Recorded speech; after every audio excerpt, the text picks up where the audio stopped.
8.9, levantando preocupações. Já de cara eu digo aqui para você o título desse requisito, levantando preocupações.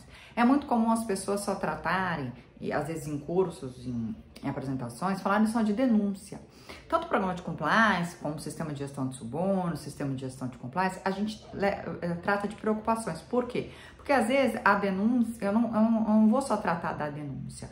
A pessoa pode ter uma dúvida, ela pode ter uma preocupação, ela pode ver um indício de alguma coisa que queira levantar, tratar, abordar. Então, por isso que aqui ele é amplo, não trata apenas de denúncia. Vamos lá. O que a norma prescreve? A organização deve implementar procedimentos. Então, eu tenho que ter procedimentos para isso.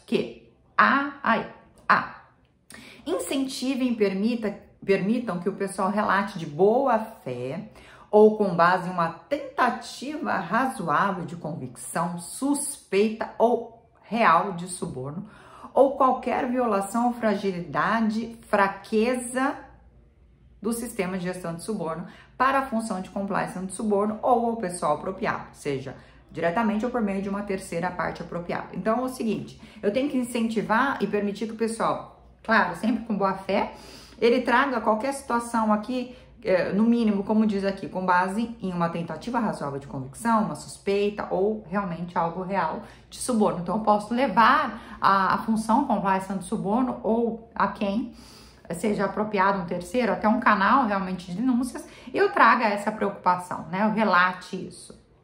B.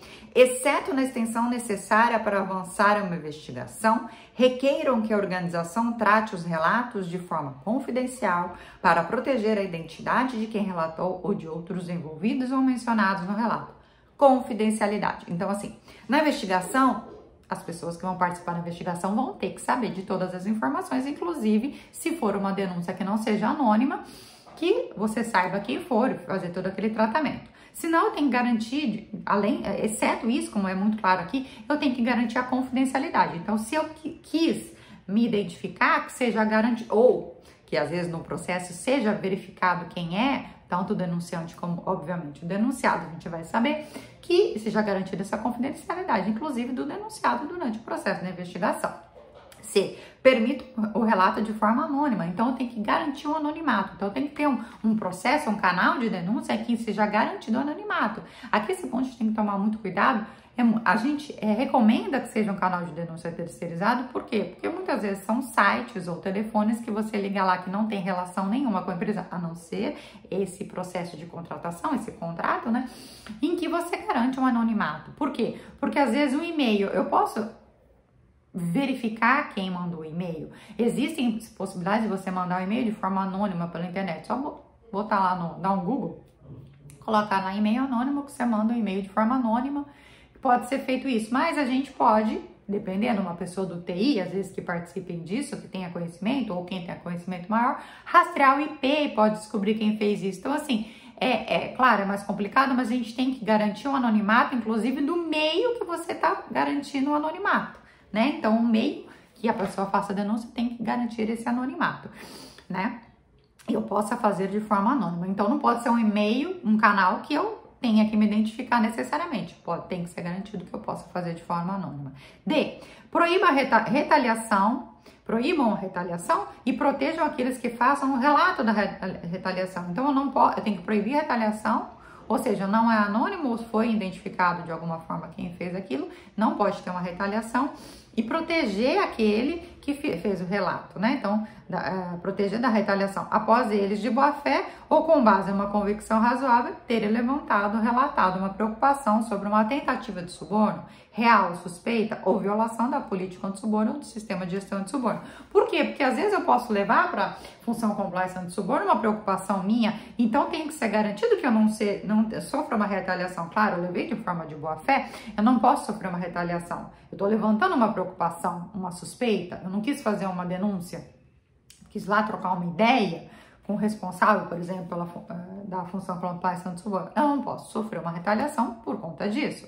E permitam que o pessoal receba orientações de pessoa apropriada sobre o que fazer se confrontado com uma preocupação ou situação que possa envolver suborno. Então, eu preciso saber com quem eu receber as orientações sobre todo esse processo Inclusive, se acontecer isso, se eu for alvo de uma tentativa de suborno, o que eu tenho que fazer? Como fazer? Então, assim, e se alguém vier me perguntar, foi você que fez isso? Também eu saber como lidar com essa situação, né? Uma suspeita, alguma coisa de que eu tenha feito a denúncia. Então, tudo isso tem que ser muito tratado, tem que ser tratado. Esse canal tem que garantir o anonimato, não ter a retaliação. Se for identificado, não ter a retaliação e ser garantida a confidencialidade. E mesmo anônima, tem que ser garantida a confidencialidade. Inclusive, durante todo o processo de investigação e do resultado final, porque, inclusive, pode sofrer processos depois disso, né? Em razão disso, por exemplo, se for vazado quem fez a denúncia, quem for investigado, porque se a pessoa que está sendo investigada souber disso, ela pode praticar uma retaliação. Então, tudo isso tem que ser muito bem estruturado. Continua, a organização deve assegurar que todo o pessoal esteja ciente dos procedimentos de relato e seja capaz de usá-los, esteja ciente dos seus direitos e proteções nos termos dos procedimentos. Então, eu tenho que ser treinado com os canais, levantamento de preocupação, como é que isso funciona. Nós indicamos o seguinte, que eu tenha a forma de denúncia afixada e comunicada de várias formas. Então, tem que ser treinado e tem que ser comunicado continuamente a respeito disso. Eu coloco na minha entrada, na minha empresa, no quadro de avisos, eu coloco num totem, eu coloco na minha internet, na minha intranet, eu treino o pessoal e mais. O pessoal tem que ser treinado de como usar. Ah, eu mando um e-mail. Qual? Se eu precisar, como é que eu acesso? Ah, é pela internet. Já treinou? Claro que a gente vai até onde não seja registrada uma denúncia. Treinar o pessoal, colocar ele em prática para fazer isso, porque eles precisam saber como é que funciona. E também todas as regras, os direitos, todo o procedimento. E mais, a gente também indica muitas vezes que esse canal de denúncia seja fixado numa sala de reunião. Essa informação é importante porque funciona de duas formas: divulgação, inclusive às vezes numa reunião, quem tá lá, um parceiro de negócio que vem um mal intencionado já vai ver que você trata situações de denúncia. Isso já pode dar uma segurada se a pessoa tinha uma má intenção. Então, de várias formas isso deve ser utilizado, é importante. Espalhe essa informação, deixa muito bem pulverizada e ó, treina bastante, comunica bastante, que isso é de extrema importância. Inclusive, no auditoria, a gente verifica se as pessoas sabem o canal, sabem como funciona, tem medo de retaliação. Tudo isso é verificado com as pessoas que são entrevistadas numa auditoria, tanto interna quanto para a certificação. Então, isso é testado. A gente testa esse tipo de situação, se a pessoa sabe usar, se sente confortável para usar, se usaria, independentemente de quem seja o alvo da denúncia. Nota 1. Esses procedimentos podem ser os mesmos ou fazer parte daqueles usados para relatar outras questões de preocupação. Por exemplo, isso pode fazer parte de outro procedimento, não precisa ser um só para preocupações. Nota 2. A organização pode usar um parceiro de negócio para gerenciar o sistema de relato seu nome, ou seja, canal de denúncia externo.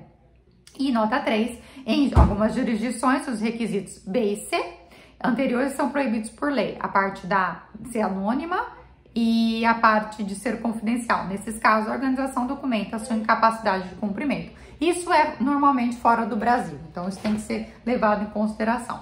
Então, preocupações é muito importante. Finalizamos aqui, vamos para o último módulo, que é o 8.10. Espero você!